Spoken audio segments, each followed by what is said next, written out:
Yo, this your boy, the real McCoy, coming at you, man. Talking about boxing for all my boxing heads out there, man.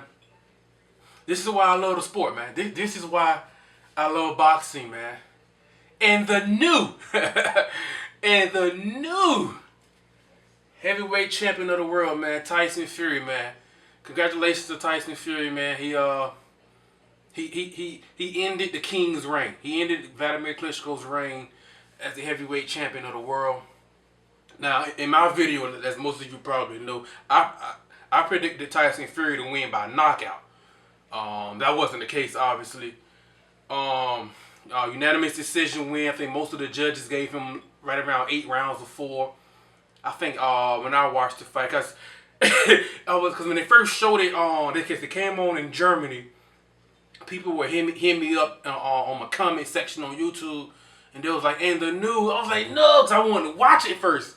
You know what I mean? So it's but it's cool, man. I'm not complaining. You know what I mean? So guys, I had already knew Tyson Fury won. Then I had to come back and watch it on HBO. You know what I mean? Later, I need to shave my head. Anyway, I need to shave my face too. Anyway, but yeah, man. So I had to watch it after on HBO on the replay, which was cool. But say it wasn't a Rumble in the Jungle, Thrill in Manila, classic great fight, anything like that. But a fight that no controversy, a fight that Tyson Fury clearly won. And Jim Lampley was saying that there have been some horrible decisions in Germany from referees, but that wasn't the case at all. Like I said, I believe when I watched it, I think I had it, 117, 111, 9 rounds to 3, and Fury lost a point for hitting behind the head, rabbit punches behind the head, and he was doing to me. I personally thought that Tony Weeks was the referee. Him taking the point, I thought it was justified because he did it a lot, even though Klitschko was kind of turning his head. But anyway, man, congratulations to Tyson Fury, man. That's why I love boxing, man. You know what I mean? Kind of like a passing of the torch type of, change of the guard type of thing. You know what I mean? That's why I love boxing, man. And in the fight, man, most of Tyson Fury's, most of Vladimir Klitschko, most of his weaknesses and his flaws, mainly his flaws, they were exposed, in my opinion. And Roy Jones and Max Kellerman, they were talking about him during the fight. And some of the main reasons why I picked Tyson Fury to beat Klitschko, I personally thought Klitschko would be the one losing the point for holding, because he's so used to holding throughout the years. That's just what he does. Even when he was down on the fight, even when his corner was telling him, like, look, man, you're the heavyweight champion of the world. You're down on the scorecards. You're losing this fight. If you want it, go get it. You got to go out there. You got to compete. You got to compete your butt off and go get the title. You know what I'm saying? Even when he was down on the scorecards, he was still holding. Like, dude, you're losing. Tyson Fury was the one out there fighting. And Klitschko was the one still holding, But that's, we're only human. You've been wired. You've been doing something a certain way for 10 years since his last loss. Basically his whole career. But we'll just say the last 10 years since he's been reigning king. He's been fighting that way for so long, it's hard to just all of a sudden, one night, one fight, you just completely change. It's tough to do that, and he doesn't really throw combinations. He throws the jab, he throws the 1-2, jab, straight right. And I said this in my video, if the right hand lands, he might come with the left hook. And if you take that away from him, he can't do anything. Tyson Fury is more versatile. And you can make a case that the best punch, not the best fighter, the best punch in boxing was Vladimir Klitschko's jab. That was the best punch. I'm not saying like a knockout punch. The most, as far as winning on a fight, on scorecards, things like that. You can make a case that the best punch was Klitschko's jab. With Tyson Fury's head movement, his athleticism, and his boxing, he completely negated Klitschko's jab. And if Klitschko can't land the jab, you hate to say a guy at Klitschko's caliber, he just looked like he didn't know what else he'd have. I guess he comes back to he's just not that versatile. He had no other keys, no other options to go to. He can't turn southpaw like a Tyson Fury. You know, he can't extend his arms. Fury had the reach advantage. You know, he's just not used to doing that. He's not versatile. He has to stand tall behind his jab. He has to.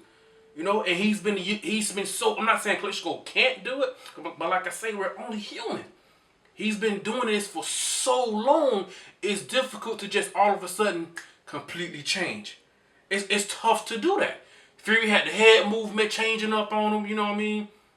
And and Klitschko couldn't land that jab. I know I gave Klitschko round 1 and round 12.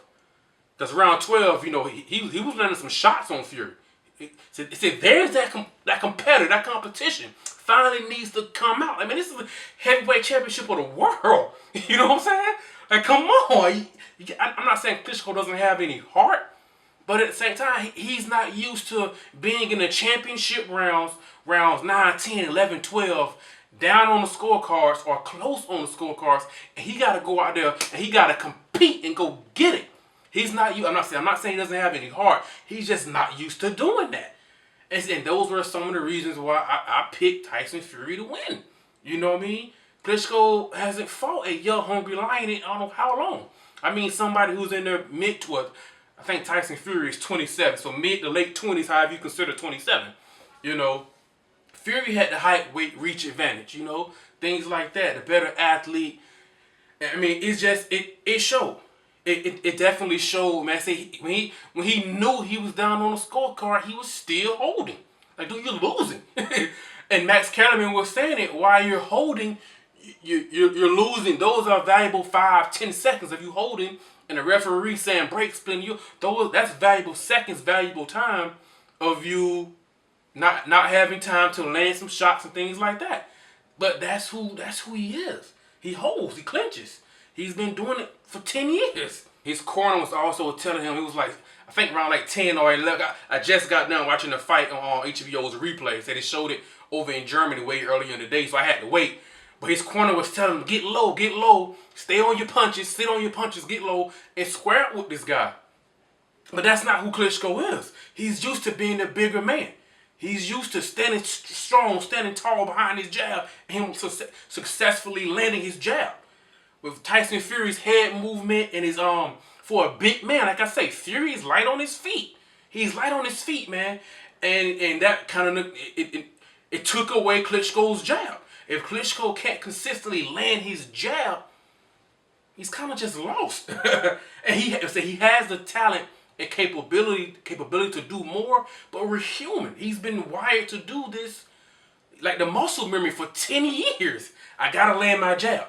If I can't land my jab, I really don't. He doesn't. Klitschko's a big, strong dude, but he doesn't like to be in physical, tough fights because he really doesn't trust his chin, number one. But then he don't like guys getting in on him. He needs the jab. Roy Jones was saying it during the fight when Klitschko, instead of holding, you're the smaller man. You're the stronger, bigger, stronger man. When you get on the inside, instead of holding, throw those uppercuts, man. Did hooks to the body. He wasn't doing any of that. He's just so used to holding. It's wired in his mind to do that. You know what I mean? But anyway, man, congratulations to Tyson Fury, man. Not a great classic fight, anything like that. But he did what he had to do to win, man. And, you know, Tyson, I'm not saying Tyson Fury is unbeatable, but he's going to be tough to deal with for any heavyweight. I know a lot of guys are on Joseph Parker, rightfully so. Deontay Wilder with his power and his reach, rightfully so. Anthony Joshua with his size, his strength, his power, athleticism, his skill set, rightfully so. But at the same time, I'm not saying he's unbeatable, but with Tyson Fury, who else? Who's 6'9", 85-inch reach? You know, he weighed in, I believe, at 246. Now, I didn't, on the replay, they didn't show the fight night weight. You know what I mean? I know when they weighed in, it said Fury was 246. I think Klitschko was 245. You know, Fury usually comes in about 260. So I don't know what the fight night weight was. But say height, weight, reach, 6'9". He can fight orthodox. He can fight southpaw. He can fight on his front foot coming forward, being aggressive. He can fight off his back foot, counterpunching, things like that. Or whatever he needs to do. I mean, he's so versatile. To be a big man, he's light on his feet. He doesn't have a one-punch crack that can get you out of there with one punch. But he has just, like I say, like Floyd Mayweather. Floyd Mayweather doesn't have that one-punch power like Fury, but he's got just enough crack where you're not just gonna just come in reckless, you know. And it's he's gonna be tough to deal with. I'm not saying he's unbeatable. I'm not saying that, but he's gonna be, because it's hard to match up for that. Like I said, coming into this fight, who is Vladimir Klitschko going to get to come in and spar and prepare and train that can do what Tyson Fury can do? And one thing that he did, I can't remember what round it was, and I was like, that's what makes Tyson Fury tough. He threw a right. What I try to do, I'm not saying I'm an expert. I try to pay attention to the small little things, little details. And what Tyson Fury did, he threw a right hand, completely missed. And that's one of the flaws with Fury. He keeps his hand low, and sometimes he's not as accurate. You know, he keeps his hand dangerously low. He put his hands behind his back. I won't necessarily do that with a Wilder or a Joshua, but he does have the athleticism, the bounce, you know what I mean, things like that. But Fury threw a right hand, completely missed. But because he's so versatile, when he threw the right, like most guys, when you throw the right hand, they gotta come all the way back to set to get orthodox. When he threw the right hand and completely missed, instead of doing all of that, he just set up southpaw and he was ready to fight. A lot of guys can't do that. You know what I'm saying? Most guys, he throw the right hand and miss, they gotta rotate their hips, change their feet, come all the way back to orthodox. And while in the process of doing all of that, you can't really counterpunch anything because you're so defensive. With Fury, he threw the right, completely missed, and he set up southpaw. That's what makes Tyson Fury special at the heavyweight division, man. Man, congrats to Tyson Fury, man. Today was a good day in boxing, man. Jamal Charlo knocked out Silky Wilkie Campfort, man. A fight I wasn't howling. Now, if Canelo doesn't fight Triple G, or if Charlo can't get a Demetrius Andre fight sometime in 2016, anything like that, then I think Jamal Charlo, he needs to move up to 160. He needs to move up to 160, and maybe get a Andy Lee, Billy Joe Saunders winner, Peter Quillen, Daniel Jacobs winner, or maybe he can fight Triple G. I said it, but now you guys may disagree. I said I think Jamal Charlo would give Triple G his toughest fight. Because I can't remember the fight. I think he knocked Wilkie Campfort down with a jab, if I'm not mistaken. His last two fights, he's knocked the guy down with a jab. So he's got a good, strong jab. But today was just a good day in boxing, man. Good, you know what I mean? Another guy who I've been howling, Amir Imam, down at 140. He fought on Showtime. I just said recently, I think Amir Imam needs to fight Terrence Crawford, or Adrian Bronner, or Victor Postal, or Lucas Matisse as a resume builder. But Amir Imam, he gets stopped. A TKO, he gets stopped. You know what I mean? So it's upsets all across the board. Jamal Charlo doing his thing, man. It's another good day in boxing. 2015 has been a good year in boxing. I'm going to do a wrap-up video, probably sometime about a month away. There's a lot of big fights coming up in December. And but you know, the heavyweight division, man, it's on the come up. It's definitely on the come up. It's on the rise, especially now that Tyson Fury is the heavyweight champion of the world. Now that he's beat Klitschko, where does he rank pound for pound? Because Klitschko was top 5 on a lot of people's list. At least top 10, no doubt. Where does Tyson Fury rank on that list? You know what I'm saying? I just love boxing, man. This is what makes the sport so beautiful, man. You know what I mean? But let me know what you guys think, man. Like, subscribe, leave a comment, all that good stuff. Man, this your boy, The Real McCoy, man. I'm out. Peace.